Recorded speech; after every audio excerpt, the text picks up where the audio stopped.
The most in-depth coverage of the Silver and Black as they set their sights on Las Vegas for 2020. Live from the CBS Sports Radio 1140 studios, it's Silver and Black today.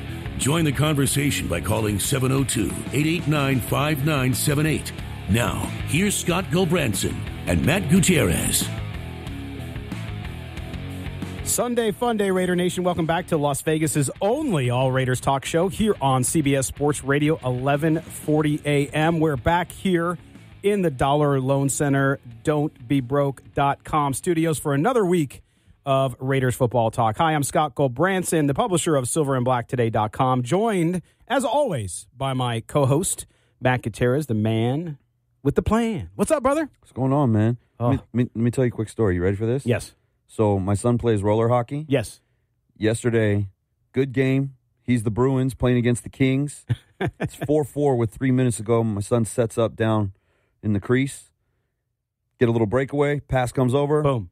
The one-timer. Game-winning goal, man. They won 5-4. Nice. It's his first game winner. Man, I was pretty stoked. As a father, that's always Dude, the it best was feeling. awesome. That's It was awesome. My best ever. I'm proud of all my kids, but my oldest son, we went to Cooperstown for the baseball tournament. Of course, we stayed there the week and had the worst few games starting out. Right, just horrible. He was striking out. I was like, dude, you're just not hitting. I felt bad for him because he was not having as good of a time. Next game comes up, hits a home run, and then he hits another home run. So it's like back-to-back home runs, just great. Got I have the groove. it on video, man. It's fun. It's fun to watch. Best. Anyway, each week we meet you here to talk Raiders football, but we want you to be part of the show. You're the third host, actually. That's right. What did you think of yesterday's game? Who's going to be who's going to be the backup quarterback, Cook or Manuel? Boy, we'll have that discussion. Yeah. What running backs are going to make this 53-man roster? What wide receivers? I think they got a logjam there. We'll talk about that. Call us at 702-889-5978 and tell us what you think. Don't be a poltroon. That's right. Look it up, folks. Call us at 702-889-5978. A reminder, we are streaming today's show live on Facebook, YouTube, and Periscope, where you can see my 48-year-old receding hairline. That's right. So you can watch as well as listen to us. The venerable Tony Cardasco is directing our video today. Thank you, Tony. Also, interact with us on Twitter, SilverBlack2Day. SilverBlack2Day on Twitter. We'll take your questions and more. We usually get a lot there, a lot of DMs, right, Matt? Yeah. DMs during the show. The first hour of the show will review yesterday's game and be joined at 8:30 by the Athletic LA's NFL writer and longtime columnist and a friend of the show, Vinny Bonsignore. We'll review the Rams and Raiders game and get his opinion on what, if anything, we learned about Oakland in this ugly and frankly boring affair. Vinny will also fill us in on AFC West news and anything else NFL-wide as we discuss. Just a great guy and a source of league information. Vinny will be with us for two segments because we have so much to talk about, including the NFL rules changes, which I have some strong feelings about, Matt. Yeah, man. They need to. We'll get into it. We'll get into it. That's right. Stay tuned. Don't go anywhere. Then in the second hour at 9:15, we'll reach out on the attorney Michael Troiano newsmaker line all the way to Green Bay, Wisconsin, and talk to Bill Rabeor of WDZU, The Fan, to talk Packers football and look ahead to Friday's game against the Raiders in Oakland. Is Aaron Rodgers all the way back? And how much will the team miss Jordy Nelson, now a Raider? We'll ask Bill and get the Cheesehead update. Then, later on in the show, you don't want to miss this, today we will debut Matt's new segment, which I've named, and he doesn't even know this yet. You ready? Yeah. It's called The Audible. All right. All right? That works for you? Yeah. Okay. I played quarterback in my flag football league. I can handle the audible. But I figure since it's going to change and we'll do it late in the week, that'll be it. Matt will pick a subject each week at his discretion, and we'll discuss and get your views on the subject. So pick up that phone in the second hour and get in on the dog pile. Can we tease people on what you're going to talk about? We're gonna get into a little. How should we phrase this? Because I don't want to get political with Pre-game it ceremony at all. But yeah, we'll. Pre-game ceremony related Sounds information. Good. Yeah, we'll go with that direction. All right, we'll talk about that. It's going to be fun. And we won't be political. Because I'm not. We don't want to do that. I'm not going to take a political stance on anything generally, but I want to hear opinions out there. Again, 702-889-5978, and we'll get into it later on in the show. But I want to hear from people out there. I want to know what their stance is, why they feel the way that they do, one way or the other. I don't care which way you come from. Right. Just I want to hear it. I want to know. I want to know what you have to say about it, because I think this is something that needs to be talked about. It needs to be talked about in a logical kind of sense, not in these just outrage, fake takes, false outrage kind of ways. Yes, I am not a fan of the outrage culture. We'll talk about that as well.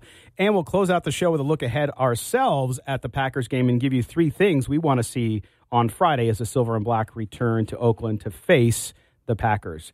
There you have it, Raider Nation. You're up to date. We've set topics on the table for you. Now it's your time to chime in. Let's go. I mean, it is football season. Call in. We want to hear what you have to say. It doesn't matter where you're at. We all have cell phones now. You can call long distance. That doesn't matter anymore.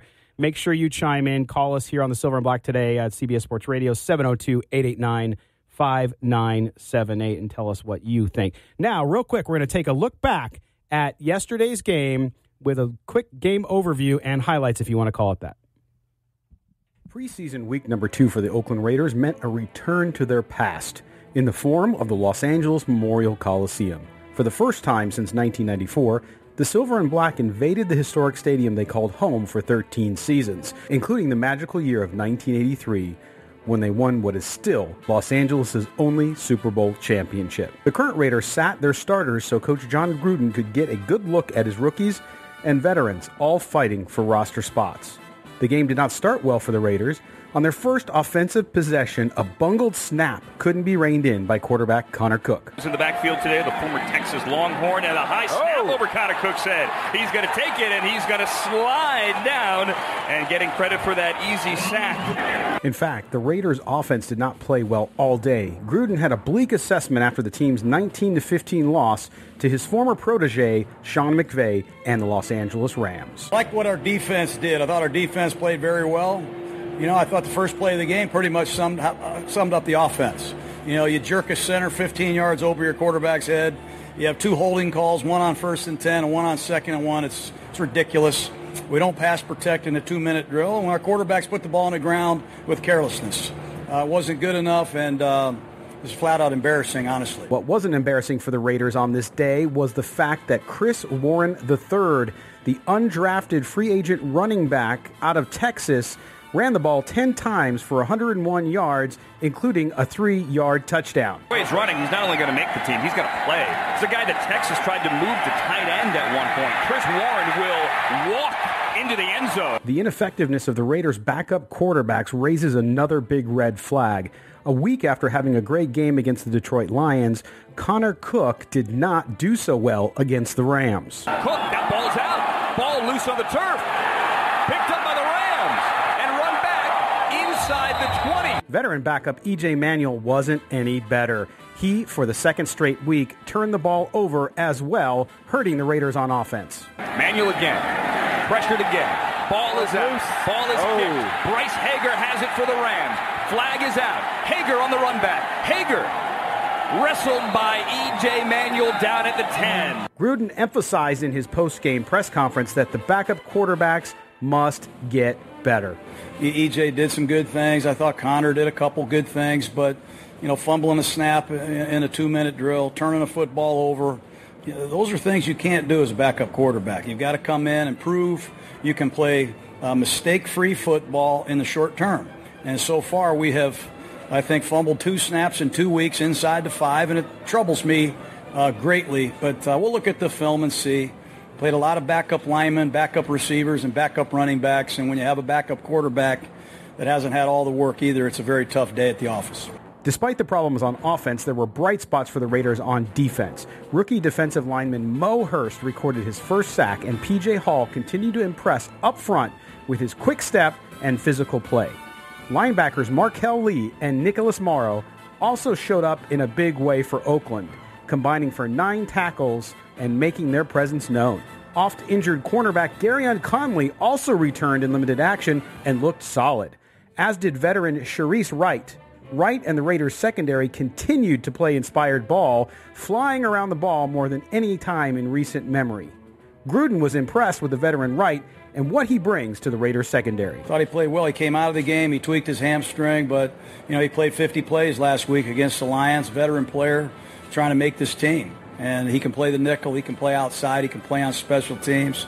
He and Frosty Rucker had a great run here in this Coliseum, and they were talking about it quite a bit. All in all, a forgettable game for the Raiders in their return to the Los Angeles Coliseum, but there was bright spots and there was progress in certain positions for the Raiders. Speaking of Los Angeles, Coach Gruden had some words for his fans and what it meant for the Raiders to return to L.A. Well, it was awesome being back here. You know, if you understand the Raiders, they've had a history here, championship history here, and there's still a lot of fans that remember those teams, and rightfully so. And we're going to do everything we can to enjoy their company for a couple more hours here. We appreciate their support, and hopefully in a couple weeks we give them a much better ball game.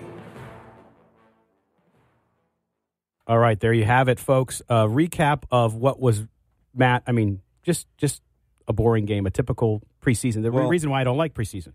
I don't know if you were paying attention yesterday when we talked about the game on Adrenaline, and I called it the Vanilla Bowl.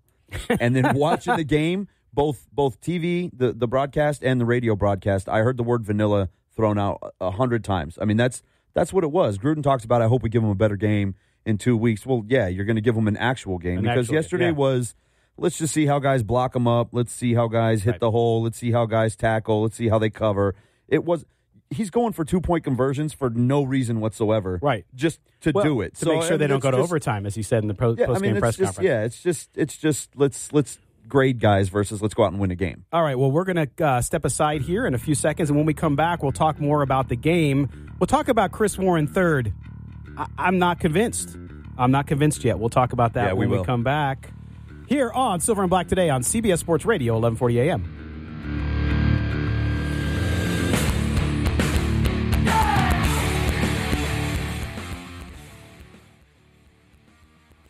The Las Vegas sports scene is fast-paced and ever-changing. That's why you need a shot of adrenaline. Sports adrenaline. Haley Brooks here, inviting you to join us every Saturday morning from 8 to 10 as we cover all things on the local sports scene. If it's happening in Las Vegas, Tony Cordasco, John Castanino, and Matt Gutierrez and me are talking about it. Interviews, insights, and your input too. The Sports Adrenaline Show, live Saturday morning from 8 to 10 a.m. on CBS Sports Radio, 1140 a.m.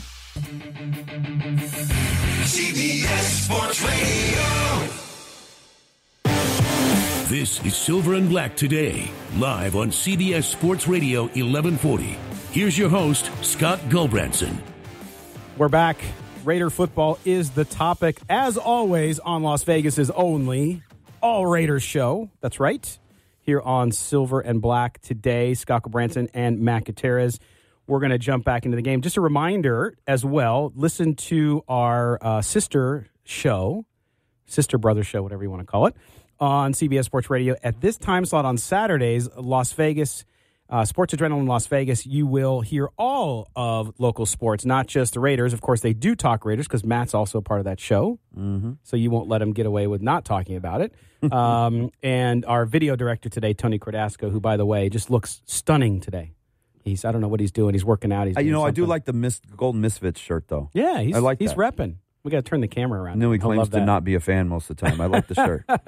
All right. Well, we're also streaming on Facebook, YouTube, and Periscope if you want to watch in and see what we're doing here in the studio.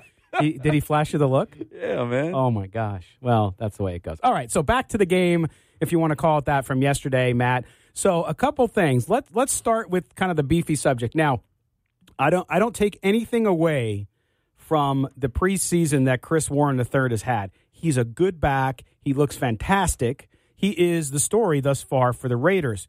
My only concern is that Raider fans are jumping a little ahead of their skis. You can't crown this guy the number 2 running back yet. You can't say he's going to be some major breakout player because he hasn't played the competition yet. He hasn't played the first-string defenses where the holes close much faster. Now, he also hasn't run behind the number 1 offensive line, so you can use that argument. But my only point is, I'm not saying he's not going to make the team. I'm not saying he's a good draft pick and he's going to work out. I'm just saying I think Raider fans might be getting a little too excited about him too fast. Okay, you can use that argument. He hasn't played against the top defenses, but like you said, he hasn't run behind the top lines. Keith Smith hasn't been out there blocking fullback, for him. Yep. Also, what you can see from this kid, he has decent speed. He doesn't have the top-end speed that a lot of guys have, but he has good speed. He can get out there and go. Yeah. He has great vision.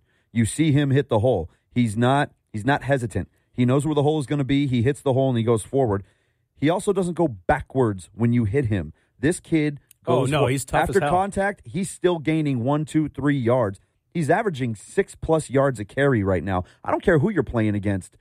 These are pro football players out there, and this kid's getting 6+ yards a carry. Also, the guy that everybody's looking at to be number 2, which I have not one time been on the bandwagon for, is Mr. 2.9 yards a carry the last couple of seasons, Doug Martin.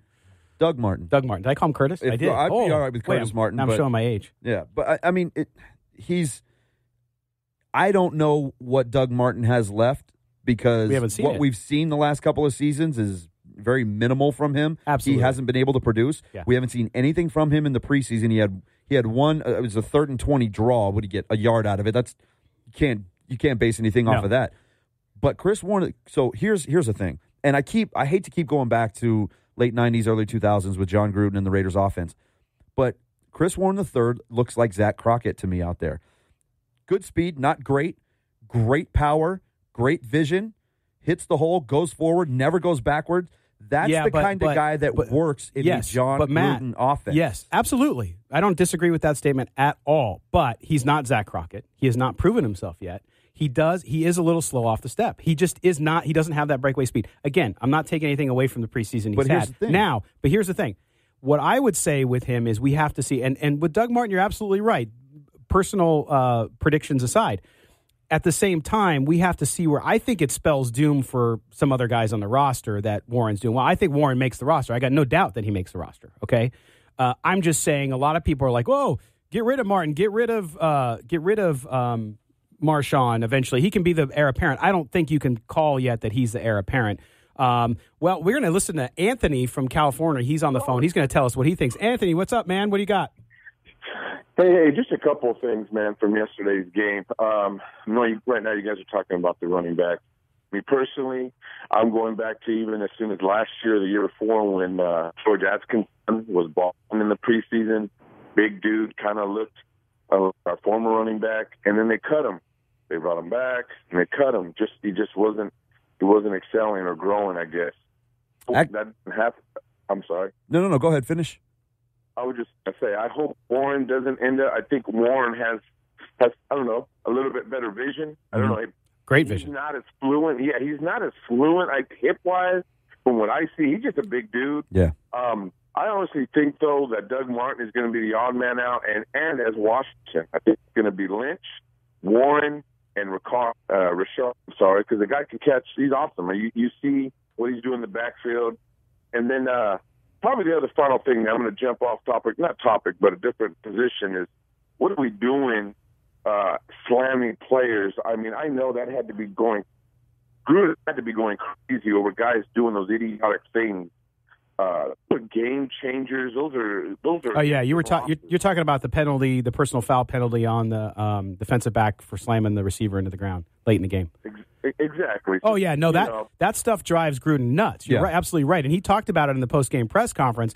And I agree with you, Anthony. I mean, when you're talking about Warren, I think he's going to be an NFL back. I don't have any doubt about that. I just think that Raider fans, and this has been a little bit of a pattern, I think, with Raider fans, is they get their expectations up so far, and they're ready to let this guy be the running back of the future when you've seen him in 2 preseason games. And by the way, the field in the NFL is littered with preseason heroes that never made it. Yeah. Well, I mean, you go to Atkinson. Thanks for the call, Anthony. I appreciate it. Had great top-end speed, but he had fumble issues as well. Yes, he did. And they tried to put him on special teams, and he didn't produce the way they wanted him to. And again, you keep putting the ball on the ground, that's going to be an issue. Warren hasn't shown that he's going to put the ball on the ground. And Tony handed me a note talking about Gruden yesterday, said that Warren hasn't done what is expected away from the ball, so needs to block better, maybe pick up the scheme a little better, things like that. Yeah, absolutely. But to your point, he's not going to be the number one guy.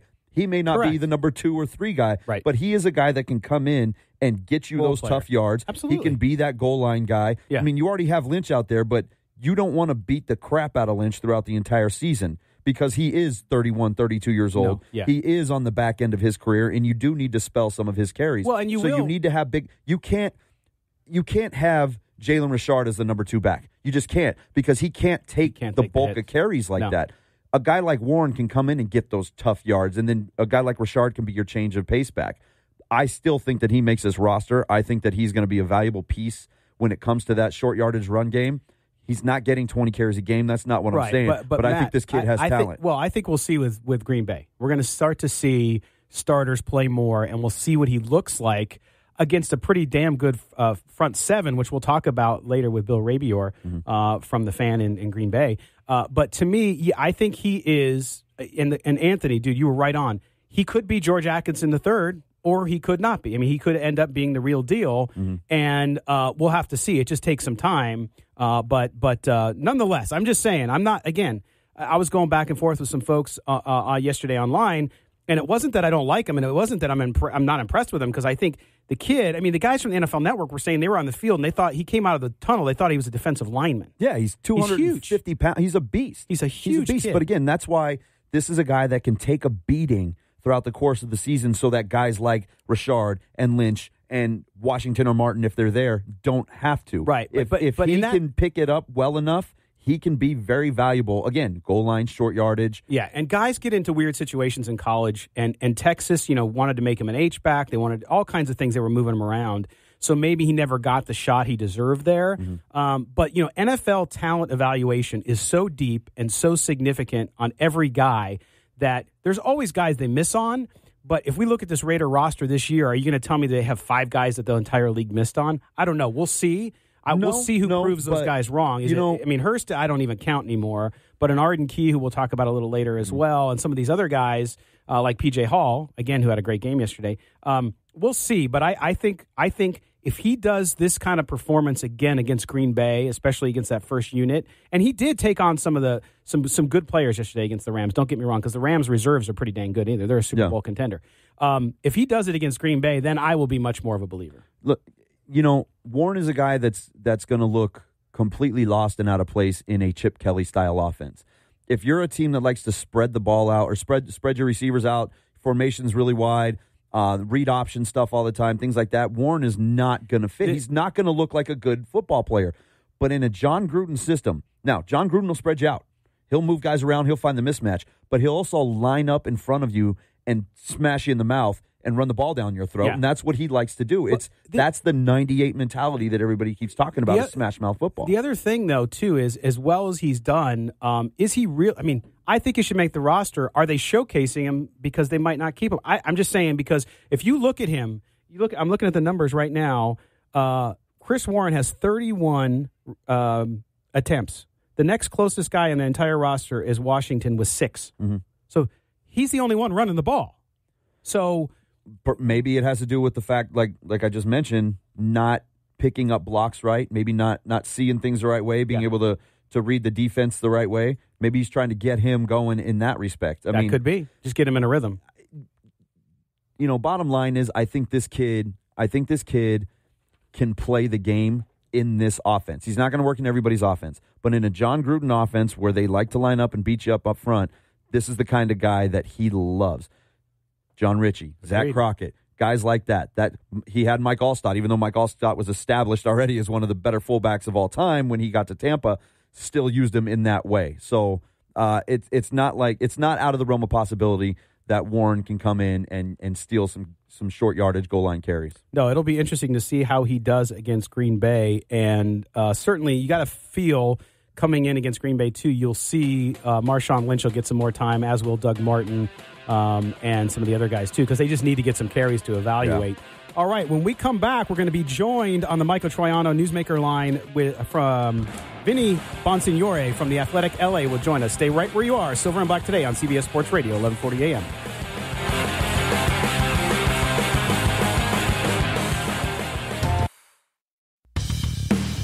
This is Cliff Branch, former of the Oakland Raiders, 3-time Super Bowl champ, 4-time Pro Bowl, and you listen to the Silver and Black Show. All right, thank you, Cliff Branch, who should be in the Hall of Fame. It's disgusting that this Veterans Committee deal thing, again, did not put him or Tom Flores in.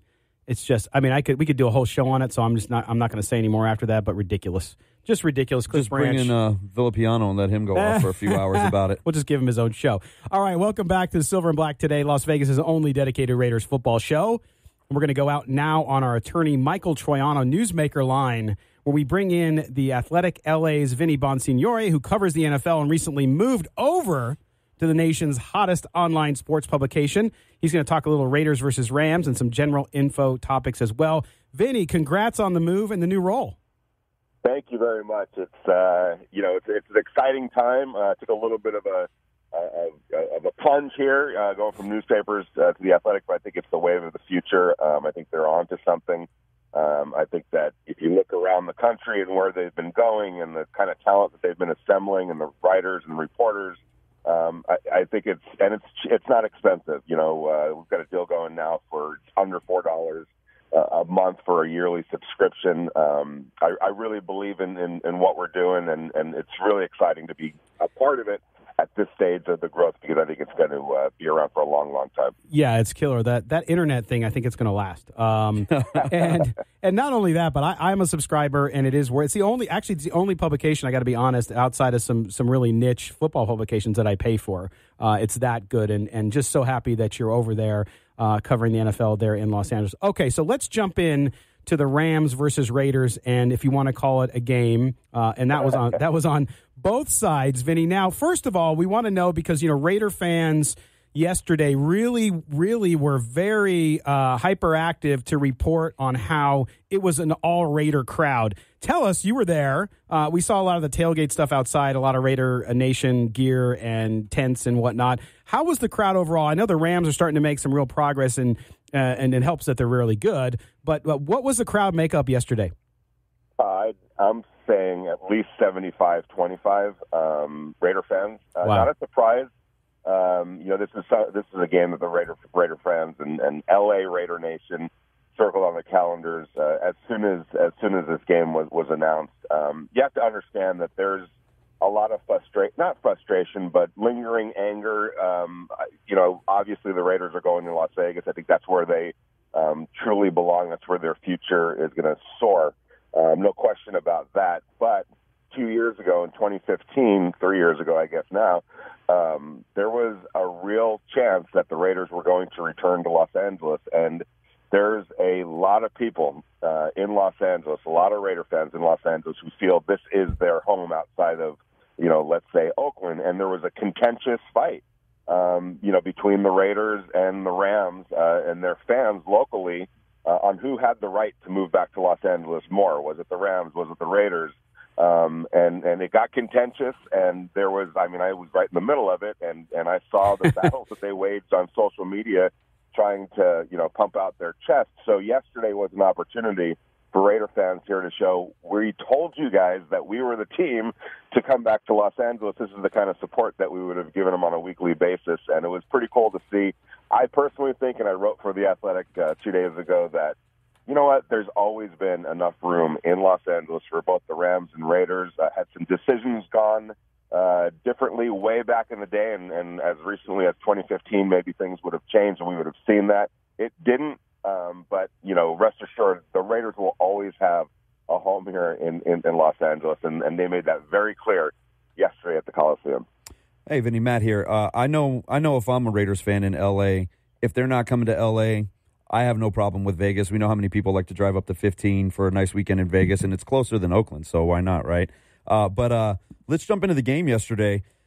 I named it the Vanilla Bowl going into yesterday's game because we knew what it was going to be. I mean, the way the schedule played out with these two teams opening up on Monday Night Football, you didn't even see starters dressed yesterday. There's no way these two coaches were going to show the other side anything out of the playbook worth anything at all, right? So what did you get out of this game? I mean, it's more of an individual evaluation kind of game than it is an actual who's going to win the game kind of thing. What did you take away from yesterday's affair? Yeah, absolutely, and I agree with you. And real quick, this was the Raiders and the Rams wanted to actually practice last week. But they both agreed only if the game is in the second half of the schedule. Well, lo and behold, for whatever reason, the NFL puts it as the opening. It's a great draw, a great game to start the season, but considering what could have happened this week, it really threw a monkey wrench in those type of plans. So not only did we lose that, but we lost any semblance of the game yesterday in terms of, strategy and X's and O's and what we may see in the regular season. But there were some, I felt some good and bad that came out of it for both sides. And we have to talk about Chris Warren, the Texas undrafted rookie running back for the Raiders. And I think that they've uncovered somebody that has a chance to be really good in this league. You look at Chris Warren and you look at the talent that he brings, the size, the speed, and the vision. We've seen it now for 2 weeks, and yesterday he was a man among backups, I guess.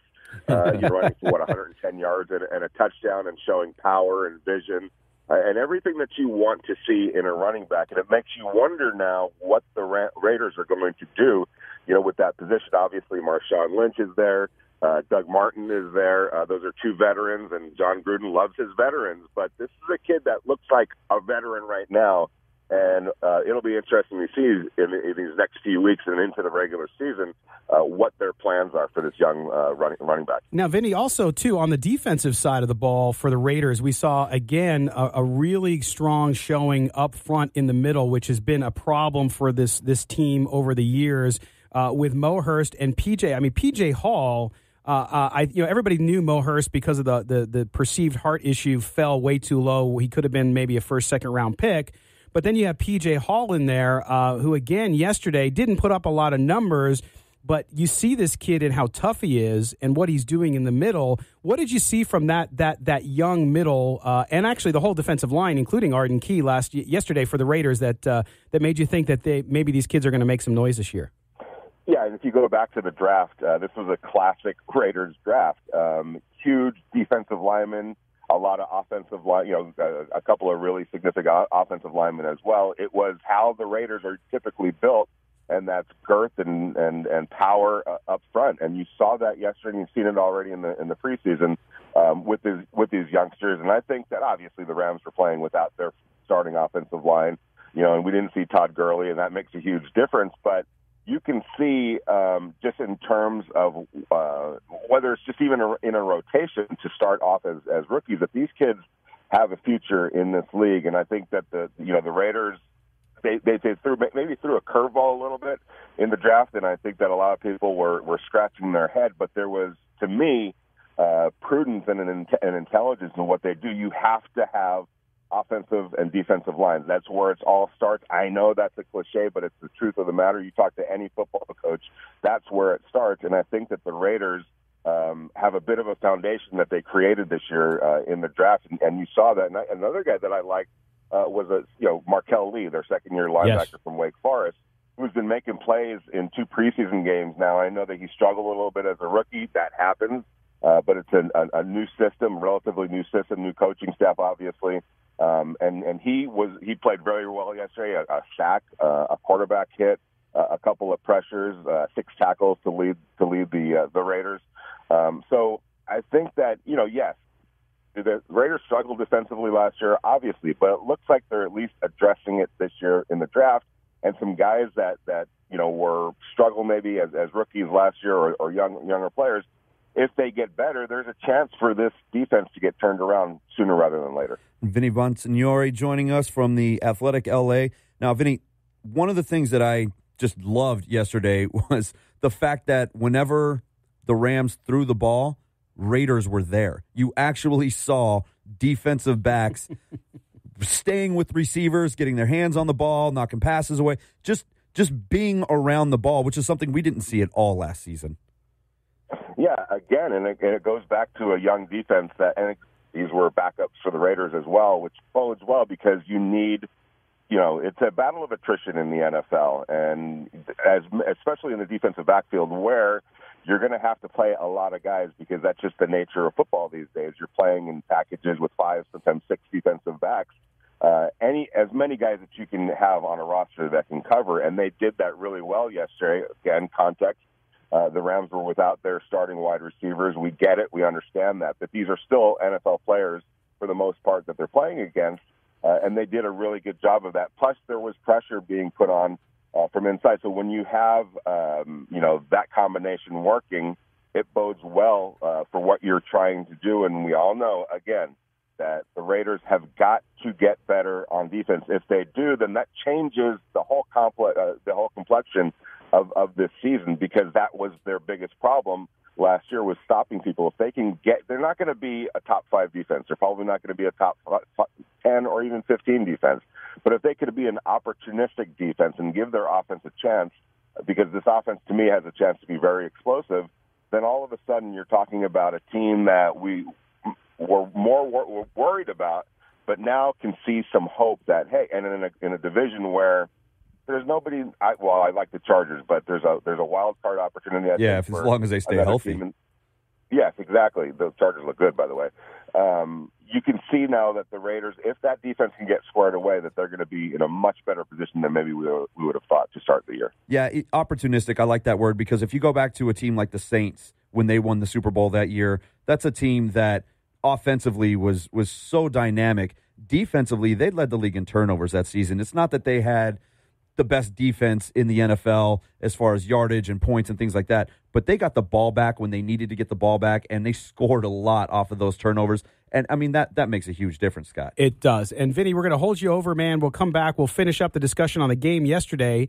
Vinny also is tied in with everything NFL, so we'll talk about Aaron Donald, Khalil Mack. We'll talk about AFC West and the NFL's new ridiculous rules and how they're changing the game. You're listening to Silver and Black today on CBS Sports Radio, 1140 AM.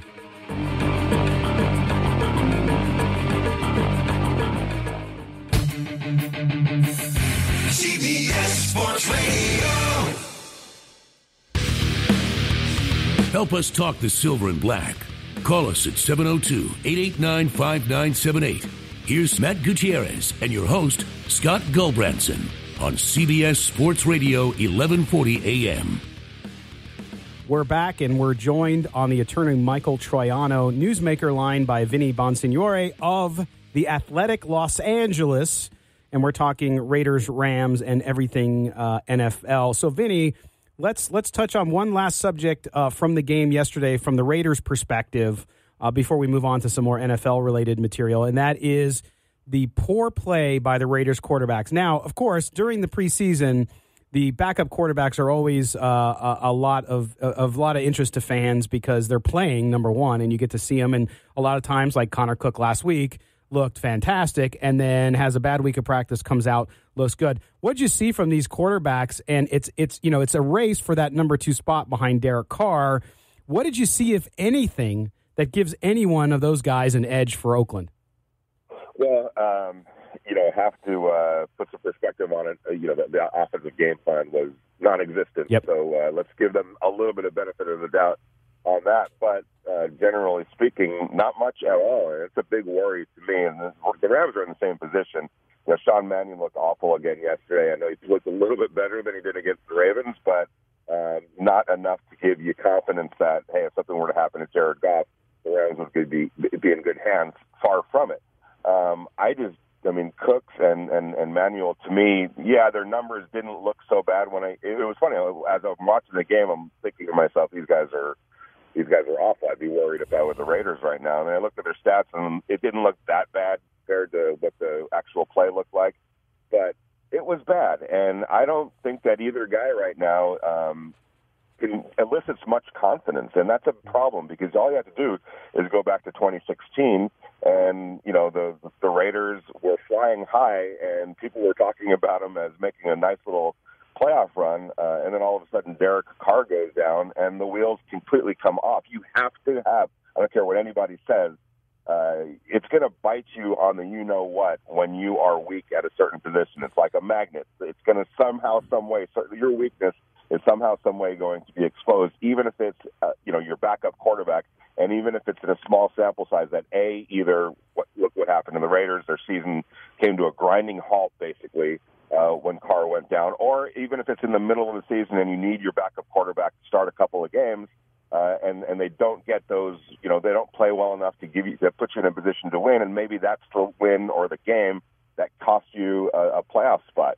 So you can't just say, it's our backup quarterback. It's not that big of a deal. It is a big deal, and I don't see in either one that the Raiders are in good position if something were to happen again to Derek Carr. Now, it's late in the game. What do you do? Who's out there that could potentially come in on late notice and be an impact player in case you need him. You look at the Jets, what's going to happen with Teddy Bridgewater. That's one guy that I would keep in mind for a lot of teams, the Rams included. But I'm sorry, I just didn't see enough from either guy yesterday. And in EJ's case, I know the stats didn't look too bad, but he was bad. And he's just not an NFL caliber quarterback to me. A lot of his passes where I saw guys that were open, that he just missed, and he would dump it down to somebody, safely. And even on those type of throws, he didn't look good or look comfortable or look confident doing it. So I'd be worried if I was a Raider fan about the backup quarterback. Yeah, it's not even the offense that you have to worry about with yesterday's game because it was so vanilla. Like you mentioned, not being able to go through your progressions, a lot of throws that were behind crossing receivers, overthrows on post routes or seam routes, just not crisp. And then the fumble situation 2 weeks in a row with the quarterbacks. Those are things that need to change in a hurry. But let's move on to, Scott touched on it beforehand, this helmet rule and this I don't even, how do you phrase it? We don't want to have any sort of perceived violence. He talked about the play off air he was mentioning in the Vikings game where the quarterback is sacked. Scott, I'm going to let you read this quote because I don't. Go ahead. Read the quote first. Well, Vinny, so here's the thing. I'm sure because you have your pulse, the pulse of the NFL, you saw what happened with the Vikings and Jags yesterday and the sack. Now, in essence, the guy sacked him. He did not drive him in the turf. It wasn't an Aaron Rodgers. It wasn't a Tom Brady injury situation where the guy really, put an extra oomph into him to drive him into the ground. He tackled him. Typical sack that you would see, I think, in any football game anytime. And they asked referee Pat Morelli from the NFL to explain how defensive players need to avoid, quote-unquote, plopping down on quarterbacks when making sacks.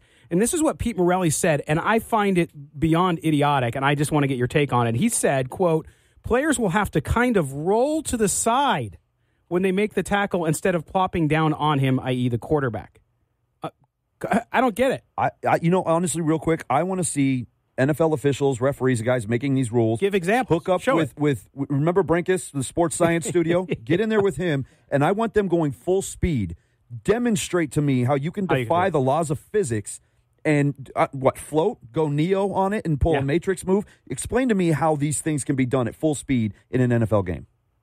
It's ridiculous, and I did see that play. I happened to be watching it live. They were showing it up in the press box at that point, and we were all howling. It was like, what do you want this guy to do? I get it. The quarterback was starting to go into the little fetal position or cover-up position, but we're talking about something that's happening in real time, and I know that fans might not like to hear this, but I'm suggesting that on these calls and on the new helmet roll call, there needs to be an automatic replay on these because you're asking humans to make calls that are almost impossible to make. You're judge and jury as a referee with guys flying around a football field trying to make a tackle, and in a lot of cases now, trying to make safe tackles. That's the thing that's bugging me the most.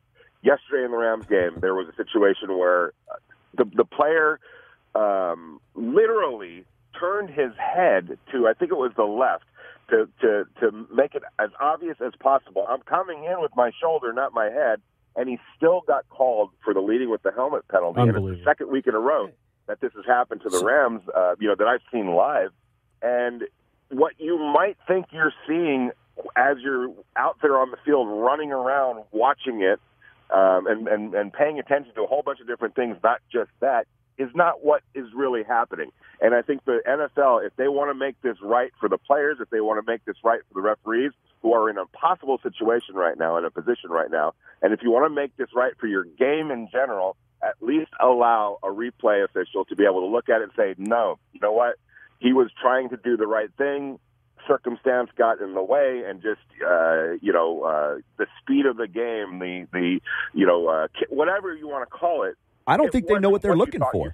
No, honestly, I don't think they know what to look for at this point. And Vinny, we have about 35 seconds left, but knowing the NFL as well as started. Sorry. No, that's okay. No, it's good. Man. It's good. And knowing the league as well as you do, what's the chances that they actually do something about this rather quickly to either do what you recommend, which you said yesterday, which was give these guys opportunities to do reviews, or they somehow change the rule or clarify it more to give more latitude for the referees?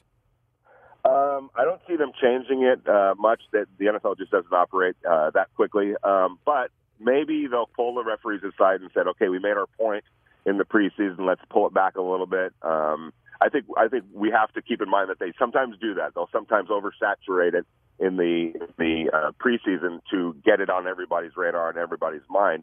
But again, what really bugs me is that players are trying to do the right thing, and they're still getting called. And I've talked to players and I've talked to coaches, and they are livid with that. It's beyond frustrating. All right. Vinny Bonsignore, read him and go subscribe to The Athletic LA. Vinny will be a frequent guest here on the show. Vinny, thanks, man. I appreciate you giving some of your Sunday. All right, guys. Have a great rest of your Sunday. Thank you. Vinny Bonsignore, The Athletic LA. We'll be back here after the top of the hour sports update on Silver and Black today, CBS Sports Radio, 1140 a.m.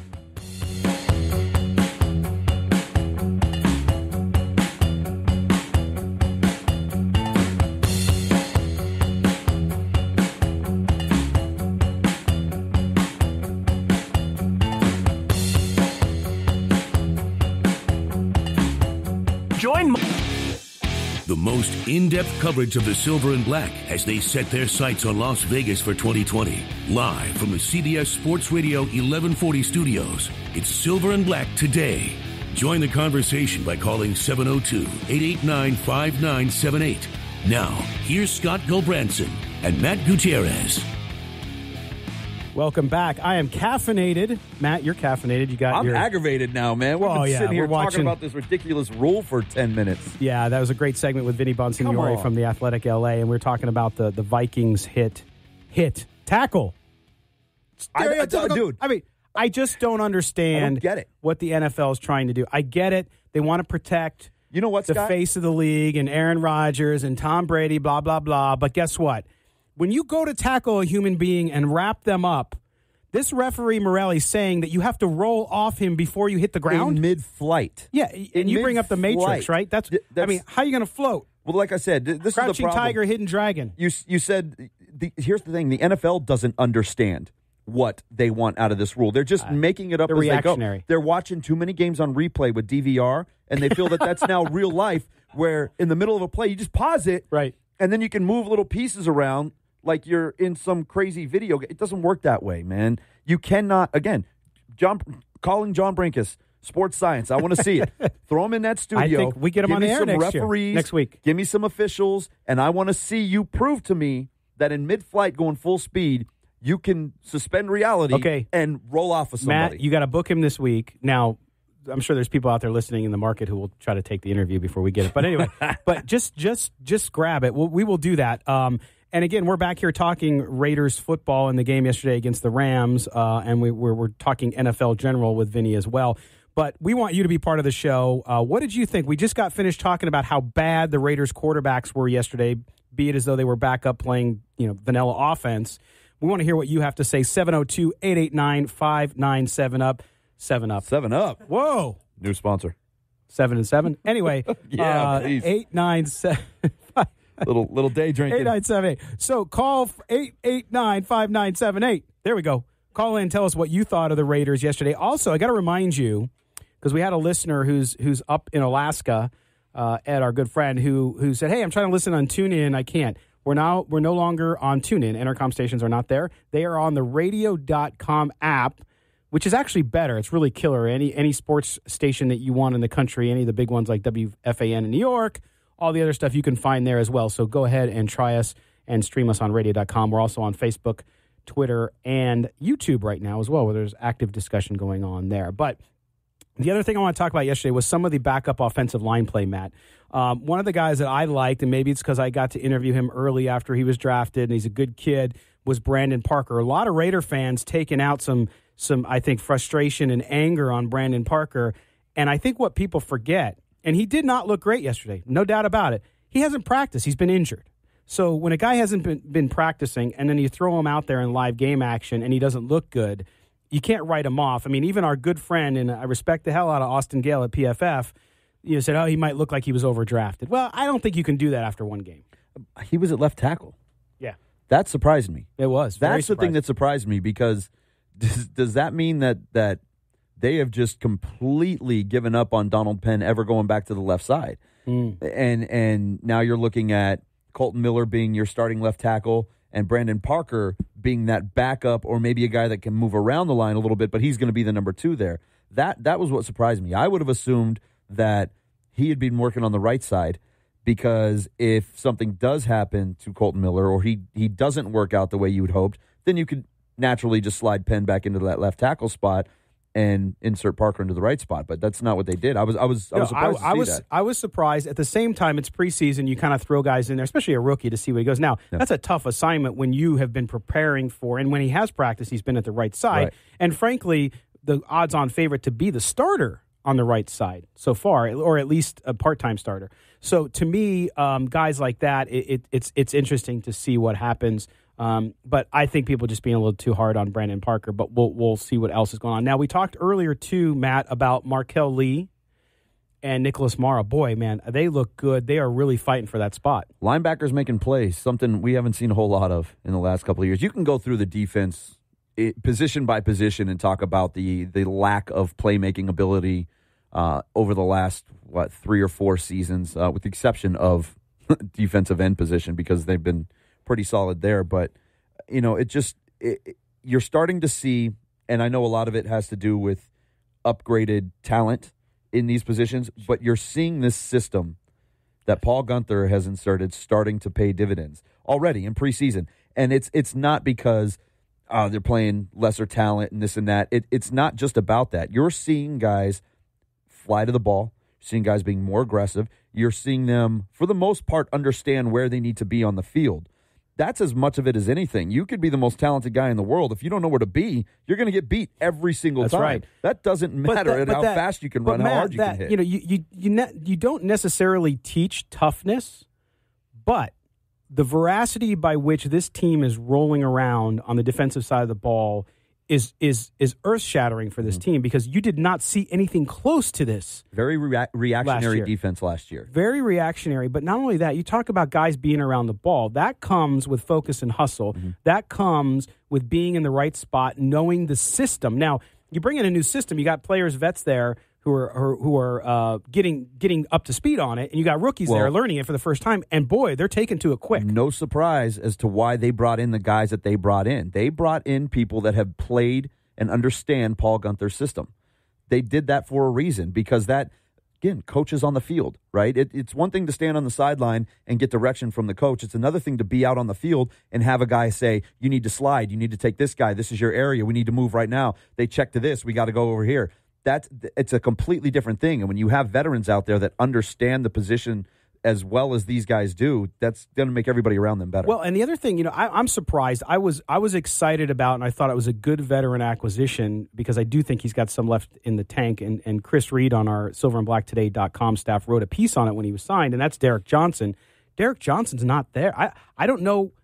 I don't know if he makes the roster at this point. If these guys continue to play like they're playing, I think you still need him. He's a veteran guy. He's great in pass coverage, and I think locker room leadership. I think he's a guy that you brought him in for a reason, and it's more than just his ability on the field. There are a lot of intangibles there that go with it, and it's not like he hasn't played well as recently as last season. No, he played great last season. So I think he still has plenty, and you don't want to get rid of a guy like that because in preseason, guys are finally starting to flash and play well. These are guys that are still unproven, haven't done it yet in the regular season. You can't get rid of You can't get rid of a guy as important and as seasoned as Derek Johnson already. I mean, now if you're halfway through the season, he's done nothing. All these other guys are here's the thing, flashing, then fine. But Matt, here's the thing: for the first time, I think in several years, the Raiders are going to have to make really tough decisions on the roster. And that's offense and defense, right? Yeah. I mean, you look at yesterday, I think a guy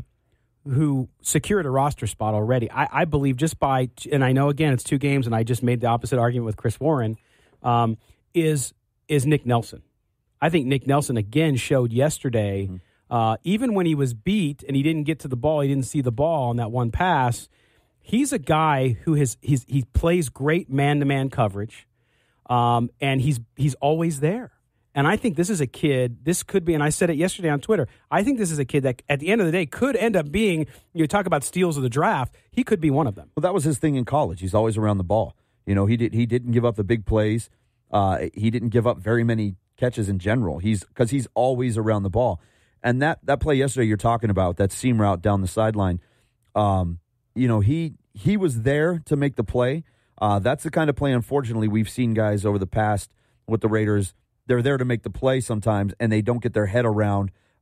They never really turn to look for the ball. Stanford Routt was notorious for that. He was all over guys, glued to guys, and he never turned around and looked for the ball.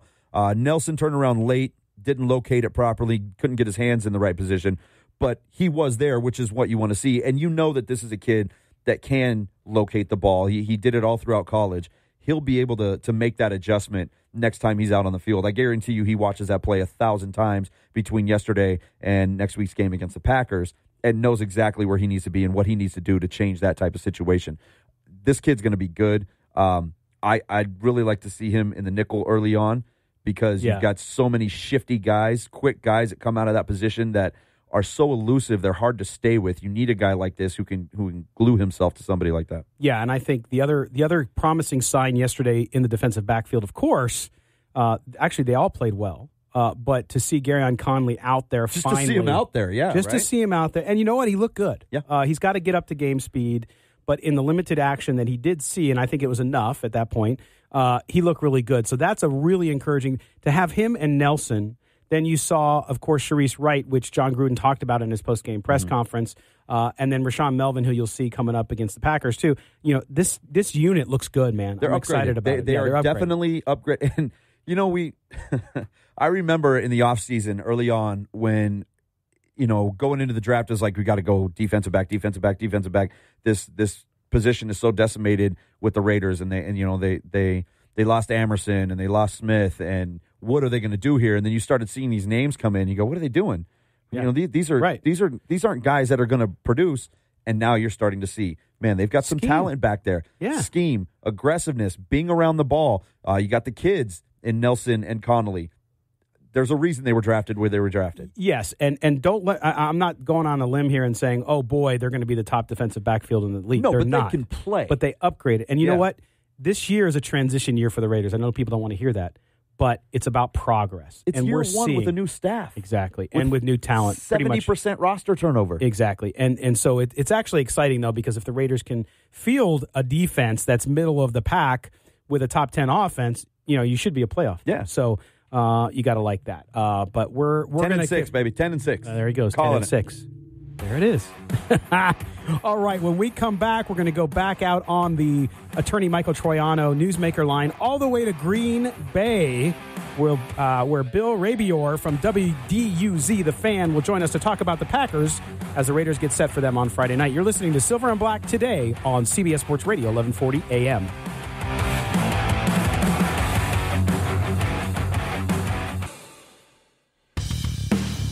Hi, this is Steve Wisniewski, and you're listening to Silver and Black today.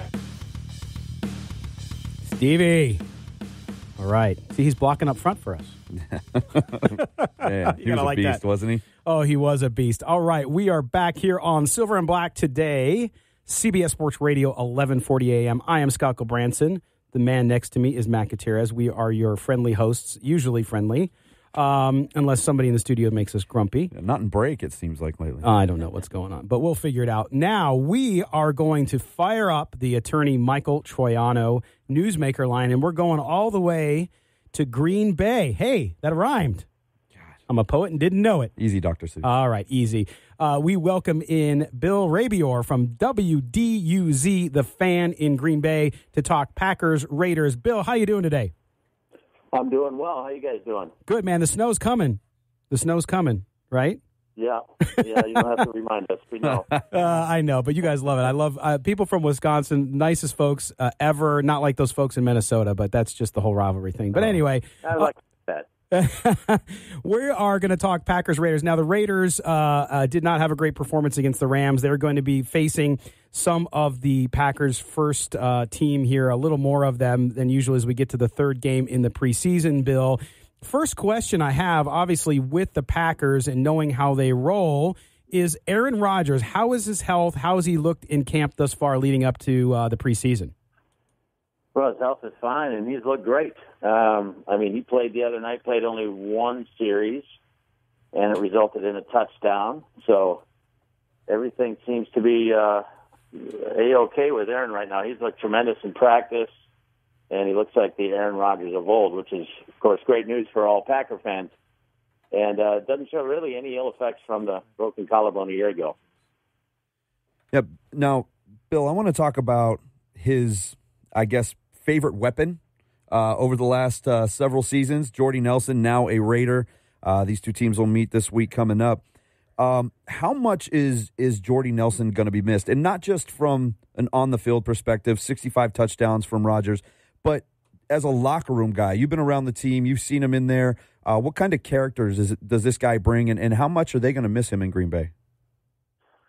Well, I think they're going to miss him a lot, both on the field and off the field. As you mentioned, he's a terrific guy, great in the locker room. He was great with the media, terrific teammate, and really, I don't think you'd be hard pressed to find anyone who had anything negative really to say about Jordy Nelson from the media group or the fans here in Green Bay. They loved him, and I think we're still, to a degree, kind of still scratching our heads over why he's not here anymore, but I'm sure there are a lot of reasons. He got off to such a great start last year, and then when Aaron got hurt, his numbers just tanked, and it's hard to figure out why he wasn't hurt, at least nothing really major. Everybody gets dinged up, but he just did not produce with the quarterback, Brett Hundley, when he came in. So that was probably part of it. The money certainly comes into play at some point,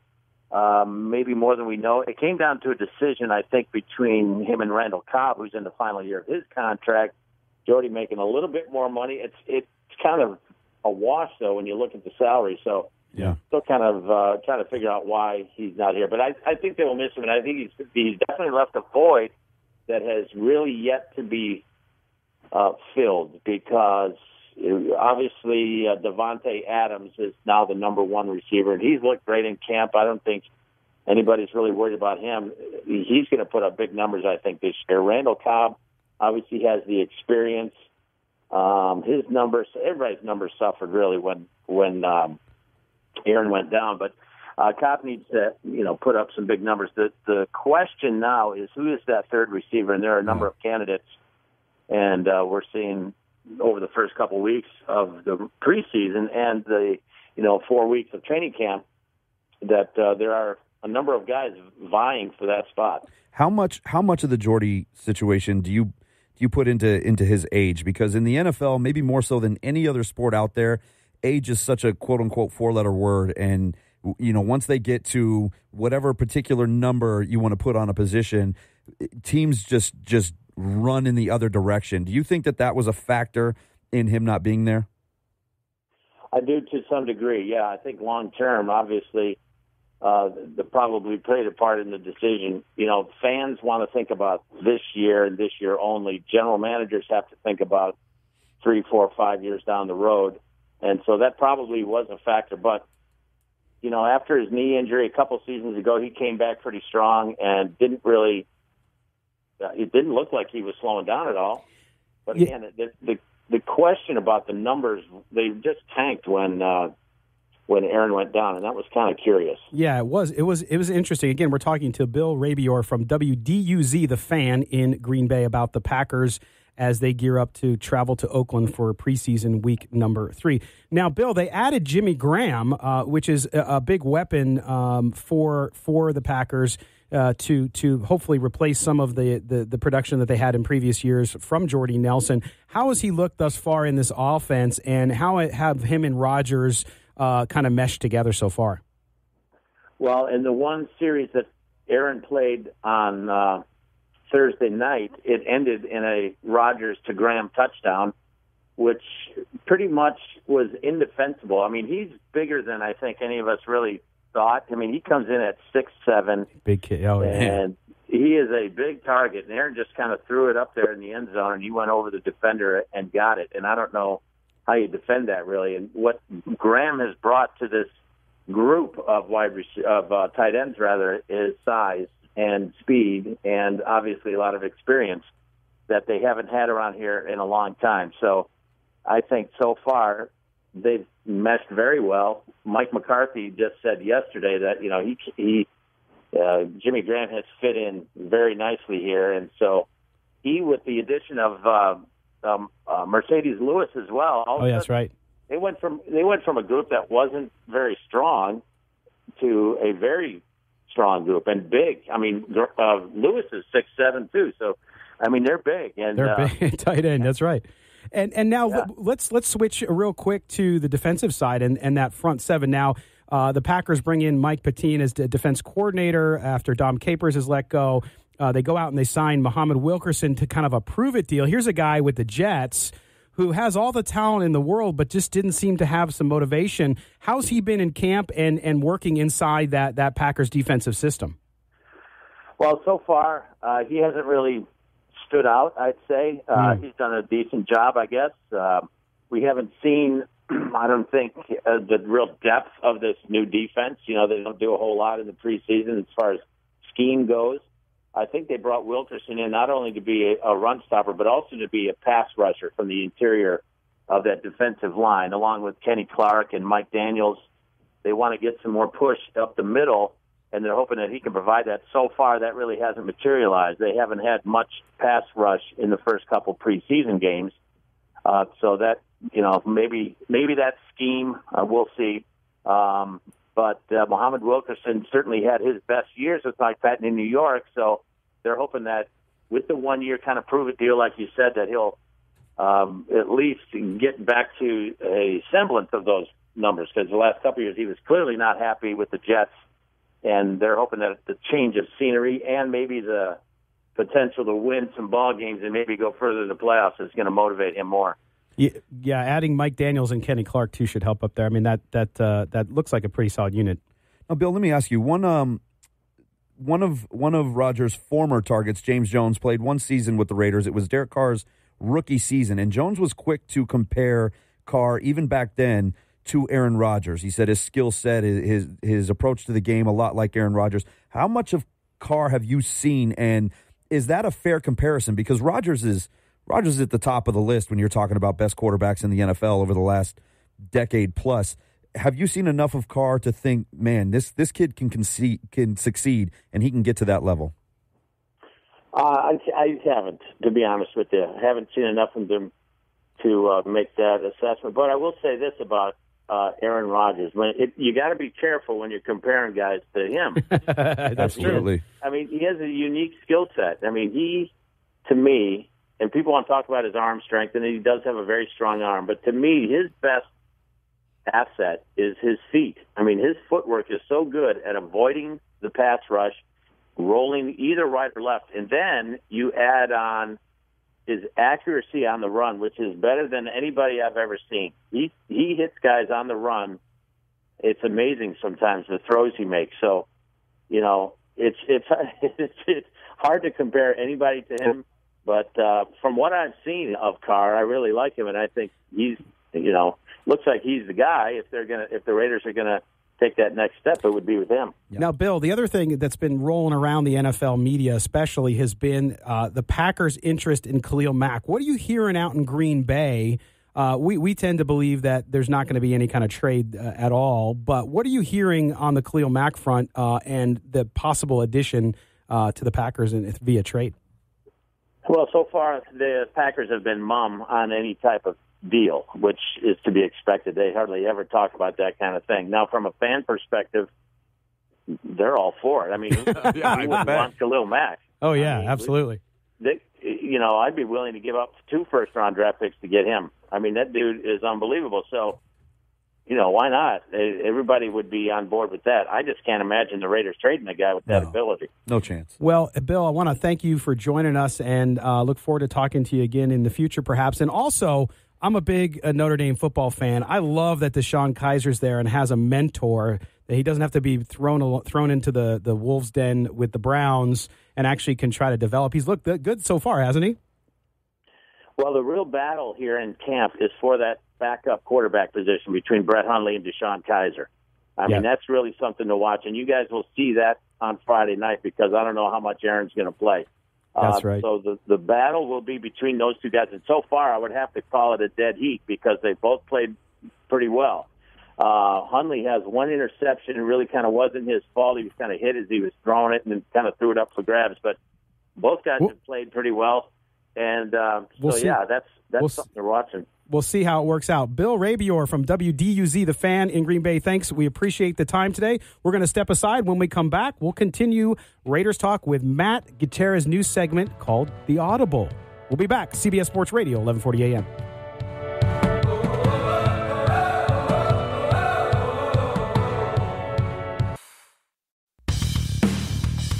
The only way to take Silver and Black today with you is with the radio.com app.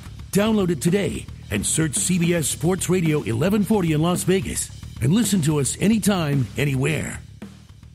All right, we are back. Silver and Black today here on a beautiful Sunday in Las Vegas, Nevada, where it will hit 109. Hopefully the last time we get up that high.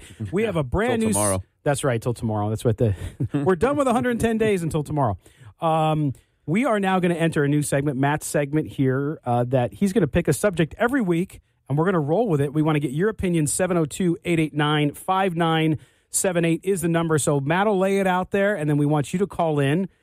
Agree, disagree, whatever you want to do. But go ahead, Matt. Take it away, brother. Yeah, so we're going to get into this whole anthem situation. The only reason I want to do this is because it's become such a hot talking point over the last week or two with ESPN not showing the anthem on TV and people reacting to that. And this is not politically based whatsoever. I don't really care what your political affiliation is, right, left, red, blue. None of that matters.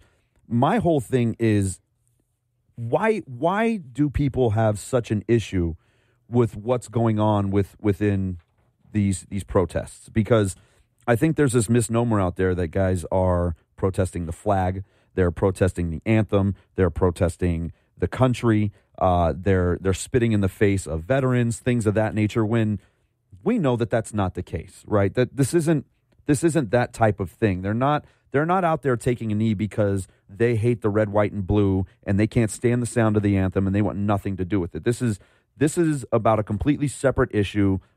It's based on the social injustices versus a particular faction of the community. That's the message that they're trying to get out there. My problem is the vitriol that comes with it, because people want to attack these individuals. They want to attack their character. They want to talk about the forum with which they're using. And I don't know that a lot of these attacks are necessarily fair. You know, the First Amendment comes up a lot, and I know that people don't ever understand the First Amendment, the freedom of speech, and blah, blah, blah. That's based on the government's ability to more or less punish you for saying whatever it is you want to say. That's what that's based on. It's not about being within a certain company and them saying you can't do this. Now, The NFL has come out with all of these different rule changes about the anthem, being on the field, having to stand, all of that. The problem is, will the punishment fit the crime, and will there actually be a punishment? I have no problem if the NFL comes out and says, okay, listen, here's how it's going to work. The teams are going to punish individuals with game suspensions, with game checks, whatever the case is, because here is the rule that we have set in place.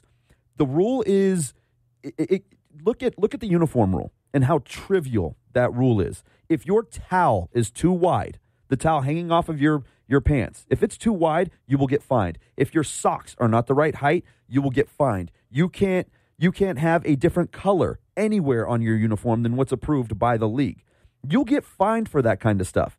That's a very trivial thing, if you ask me. Why can't you just do the same thing when it comes to the anthem and just basically force guys' hand? And I think all your questions and your kind of view there and kind of how you look at it are all valid. And I said from the beginning, Colin Kaepernick, I didn't have any problem with him doing what he did. I don't agree with it. I would not do it. And I think he's a below average quarterback. That was before that. Okay, so if you want to separate the whole collusion lawsuit he has going and all that stuff. Now, when we get into the issue, here is my only problem with it. My problem is not that these guys want to raise awareness of social injustice, police brutality, whatever the issue may be. Because first of all, I'm a big believer, First Amendment rights, the ability for people to speak out, even though I think in today's society, depending what side you're on, you get punished. Actually, all sides you get punished now. So to me, and I said this to you the other day, Matt, when we were talking about this just in general, is where I think it falls flat for people is you have a polarized situation where 50% of the country thinks one way, 50% thinks the other way. Nobody wants to meet in the middle. So guess what? If you protest, you're anti-American. If you don't protest, then you're part of the problem. So there's no in-between or there's no desire to discuss. I also don't know what they're protesting exactly. I know in general, but I don't know what the ask is. And if I'm just a normal fan sitting on their couch at home, I don't want to see politics per se. But if you are going to do that and you want to raise awareness, I think there has to be a better job done by the players to communicate what it is they want me to know so that I can get on board with them or I can disagree with them, depending on how it goes. And those in the know up there, the top guys within the Players Union and the NFL need to sit down and figure it out. But I think what they're doing right now, because like you said, there's no specific message being sent. I think more than anything, it's about keeping the conversation going, which is what's happening. My problem is that. But is there a real conversation? It's still bickering back and forth. But it's still there. It's still out there. It hasn't gone away. It's still an issue. It's still being discussed, which means you still have the potential to further this into something positive. But my biggest issue with people that want to complain about it is you don't really care. They want to pretend like they care, but people don't care because I would argue, and I told you this the other day, a single player on the sideline until they were told to watch. But Matt, so when you say they don't care about the issues? They don't. Well, no, they don't really. Do you really think that any of them care that a player's kneeling until they were told that they needed to care? They've never watched a single player on a single sideline ever in the history of national anthems until somebody went, "Hey, look, that guy's sitting down. Why is he sitting down?" Now, the problem with what Kaepernick did is he made it personal. He wore the pig socks, things like that. T-shirt, right? Yeah. He made it personal. Right. Instead of just going, look, this is why I'm doing this, and we need to further this discussion, and let's be civil about it and discuss it. Right. He made it personal, which that's where the vitriol comes from. But I do think, I agree with you, there is a bit of groupthink going on. That tends to happen a lot today with the kind of the segmented media we have and all that stuff. But at the same time, I also believe that there are people who do take it personal. I'm not necessarily one of them, because I had a friend, I think it maybe been you or someone else too, or both of you, who said, hey, when you're at home and the national anthem comes on, do you get off your couch? Yeah, I've said that several times. Right? Yeah. So that's a good point. Number two, though, is I have friends who served in the military, served in the war, and for them it's very personal. Like, they take it personal. I'm not in their shoes, so I can't understand it, because I never was on the front lines with a guy and saw somebody lose a friend or a loved one, whatever it may be. So I understand I get that's point, personal. But again, that's not what's being protested. They are not protesting the anthem. They are protesting during the anthem. That is a very different thing. Mm-hmm. The reason they're protesting when they are is because of the platform.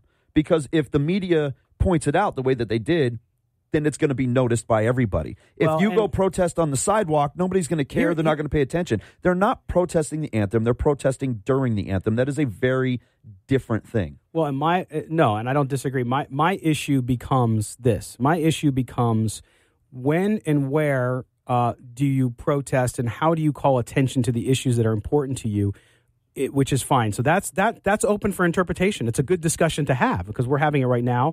I wish they would have this more open in the open. ESPN has now stated on Monday Night Football they'll go back to what it used to be, which was they didn't show the national anthem. Because most of the time, when people really didn't care who was standing and who wasn't. And that really happened September 11th when everything was happening. Mm-hmm. They started to show that. And during the World Series that year, which I happened to attend, they did God Bless America after the 7th and the 8th inning. They did that for a few years. Yeah, I did that for a few years. So I get that piece of it. The only issue then becomes how do we solve problems?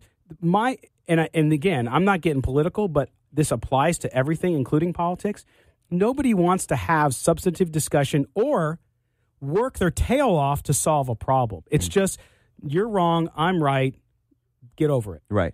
Now, this is something that they do need to sit down and discuss, and it needs to be a civil discussion where two sides can come together and come to some sort of agreement.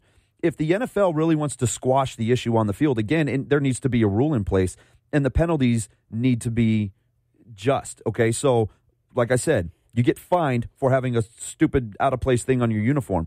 If you're going to be that trivial with that, then make a rule that says if you're going to be on the field for the anthem, then optional, on the field, right. Optional, that's fine, no problem. You want to stay in the locker room, stay in the locker room. Right. If you're on the field, then you stand at attention for the anthem. If you don't, you miss the game. I think You're that's suspended perfect. for the game. I think that's rule. perfect. Everybody will abide by that rule. Those that come out on the field part of the problem, will understand they need to stand. Those that don't will stay in the locker room. Matt, part of the problem is I think what we see a lot with companies, organizations in today's society, everyone's afraid of offending somebody. So what do? They don't take a strong stance on anything. Which is why they need to get in there and negotiate something on the side. Look, we're going to talk about this. We're with the head of the players union. They have the NFL reps in the room with them. They are going to come to some kind of agreement when it comes to these injustices and what they're talking about for the NFL in particular. Meanwhile, this is our rule. Right. I don't see a problem with that. No, that's where I come down as, look, if I'm the NFL, I need to work with my players to give them the opportunity to do what they want. If they don't want to come out for the anthem, that's okay. You're not going to be fined. If you come out for the anthem and you don't stand, then we got a problem. Now, if I'm the players, I need to come out and as a fan, I need to hear from the players what are the top 3 issues? Clarity. What are the top 3 issues that they're concerned with in society? How do they want to go about fixing them? And how do I help? Because you know what? Even the fans that are mad about the anthem stuff, if you gave them justification for why you feel the way you do and it appeals to them, because if there's an injustice, most people will side with reason. And they will say, okay, yeah, I get what you're saying. Maybe I don't live that life because I live in a different environment. I have a different cultural background. But I get it, and I help you. So a great discussion, Matt. Great first segment, man. I love it. All right, we're going to step aside, and when we come back, we will close out the show. We'll talk a little bit about what we want to see in the Raiders-Packers game on Friday. You're listening to Silver and Black today on CBS Sports Radio, 1140 AM.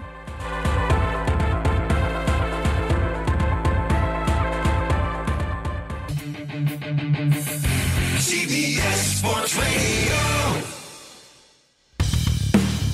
This is Mark Bedane, president of the Raiders. You're listening to Silver and Black today.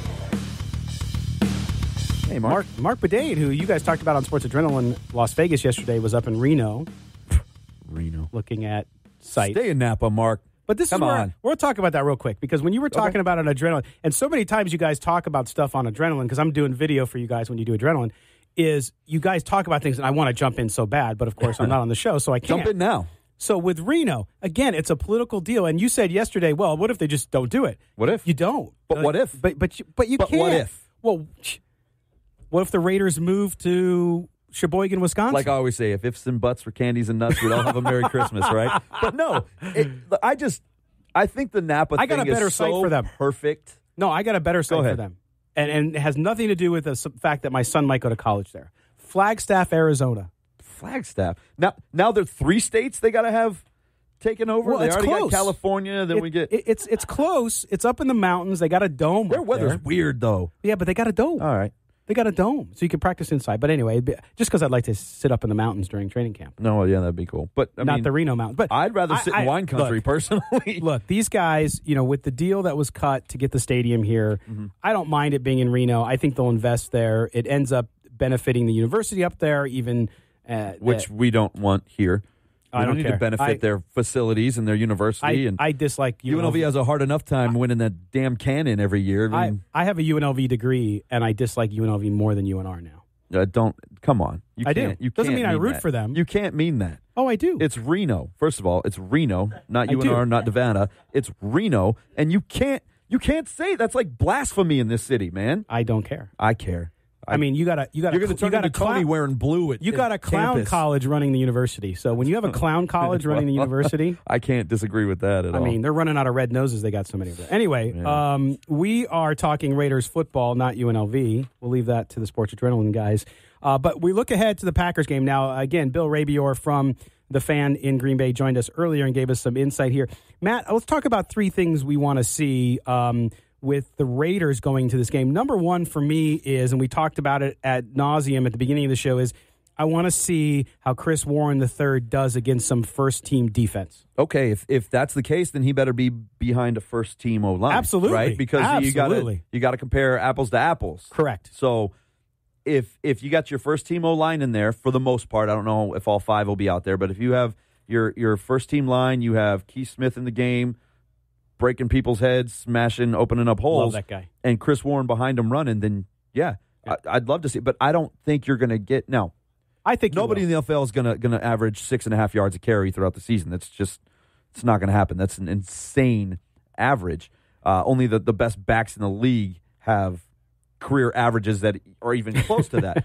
But if this kid comes out and he's averaging 4.5 yards a carry, then you got the goods, man. Absolutely. No, but Matt, here's the thing: he's not ready to be an every down back. No, we know that, but that doesn't mean he cannot be. But you got to get touches for Lynch. You got to get touches for Martin. You got to get touches for Richard. Okay, in season, not preseason. Not preseason. So, I think Lynch knows how to play at this point. I think so too. All right. I think you'll see Lynch for a series, and then I do think you need to see Martin though, because you do, because whether or not right, you got to see him in game. I agree with that. I'm rooting for the guy, but I agree with it. Why? But here's the thing: a Buccaneer. Why are you so high on him? I think he's got the potential. I think he's a secret weapon. He's a secret weapon. You just like the muscle hamster moniker. Corey on Facebook is giving me crap because he says that I don't want Warren to do well because of Doug Martin. It has nothing to do with it. I want them both to do well. I'm with you, Corey. I believe But if he'll get some time behind the first thing. Now, I'm not going to even talk about the quarterback thing because it is what it is. What I want to see in this game is the rookie defensive lineman, Mo Hurst, the H&H brothers, as I call him, and P.J. Hall, who I think P.J. Hall has just been a freaking hit so far. Dude, that kid. Unbelievable. Wow. He's strong. Wow. I want to see those guys work with some of the first unit defense. Mm-hmm. So in this game, I want to see them rotate in and really see how that meshes together when you have a Bruce Irvin out there. I wish I could say if you had a Khalil Mack out there. But when you get those guys in there, I want to see them work together. One of the great things about when they do get Khalil Mack back in the lineup, which they will, let's dispose of these trade rumors and he's going to sit out for the season nonsense. I mean, at the minimum, 13-5 on the table. He's not walking away from that, and the Raiders aren't getting rid of that guy. But when Khalil Mack is back in the lineup, what are offenses going to do when it comes to Khalil Mack? You push the double team to his side, right? Mm-hmm. Right. What does that do to everybody else up there? Freeze him up. Freeze him up for one-on-one. A guy like P.J. Hall, who's been, this kid is so explosive. That first step, I mean, just like a jackhammer, man. He just comes at you hard. Fast. We know what Mo Hurst is. I'm really excited to see Arden Key get more reps because I think he's going to be great. And Bruce Irvin, one-on-one, good luck. Yeah, have good fun luck. with that. I mean, that's the benefit of having a guy like Mack is not just because he is so dominant, because he draws double teams and it frees everybody else up. And the third thing I want to see is continued progression with the defensive backs. And I think with the first team offense out there, with that defensive line performance and the ends coming in, you're going to see it. I'm calling it now. I'm saying first 3 weeks of the season, we're going to see at least 4 interceptions for the Raiders' defensive backfield. It's a lot, but I'm just going on a limb. Well, I'm saying that's they get to play the Broncos in week 2, so that should work out pretty well. Week 1 will be tough. God, but that Rams game still scares me. It has nothing to do with yesterday because yesterday is, again, Vanilla Bowl. It didn't matter at all. I think the Rams are good. I think they're top 2 in the NFC, most likely. By the way, they're going to be good. By the way, so I want to touch real quickly here at the end of the show on Khalil Mack. Which we've waited pretty much till the end of the show to touch on Khalil Mack. That's good. I like that. That is good. Although I have to tell you, and again, you guys joke about on Sports Adrenaline sources, but I've talked to a couple people who are very close to the situation, at least with the Raider organization, and it's not going well. I think we know that. And I'm going to tell you now, this is how I think it's going to go down. You can agree or disagree. I think what happens is he will come back for the season because he's got it. Nobody's going to skip those game checks. And then they'll tag him next year. They'll tag him next year. They'll tag him, but that doesn't mean that he'll end up playing for the franchise tag. That gives them, again, more time to negotiate. And it depends you on... tag him, you can have until still July 16th. negotiate, right, to work out that deal.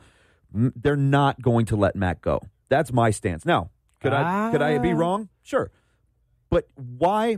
Look, you have to pay guys in the NFL. That's the way it works. This is the reason they manipulated the cap the way that they did, because they knew in Carr and in Mack they had two guys that were going to be top dollar players at their position. Mack is generational. He is a generational type player. You don't, if you're the Giants, trade Lawrence Taylor because he wants more money. You don't, if you're the Ravens, trade Ray Lewis because he wants more money. You keep guys like that, and you get Super Bowls because of guys like that. They already traded a Super Bowl away when they let John Gruden go to Tampa Bay 15 years ago. I just don't know. Make that mistake again. I've always said pay Khalil Mack. I've always been in that camp.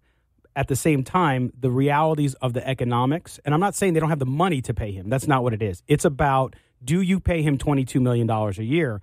I don't know. I mean, now you're getting up to a level where the average, if you look at the average, now when they do tagging too, they look at the top 5. That's how they get the salary. Yeah. And right now that's about 17, 18 million. That's before the Aaron Donald situation resolves itself too. So we'll see. What I'm hearing, the organization is small. They are very family-oriented, family-run, and so I think that it operates like a family business much more than some of the other teams. Let me leave you with this. The next guy in line to get the big payday for the Raiders is Amari Cooper. That's true. Fans, who would you rather have on your roster, Amari Cooper or Khalil Mack? That's an easy question. There you go. Especially with a deeper receiver core. There you go. We didn't even get to talk about what they're going to do at receiver with Whalen and Switzer and all those guys, because they're running out of spots. Still 2 more preseason games left, man. Oh, yeah. Listen, we want to thank you guys. Make sure you check out the website, silverandblacktoday.com. Also, this show will be up archived on our website here by the end of the day. We appreciate you listening. Again, for our engineer, Colin Pulicella, Tony Cordasco, our director on the video side, my co-host, Matt Gutierrez. We sign off, but we never say goodbye, Raider Nation. Thanks for listening. And until next week, may the autumn wind always be at your back. See you later.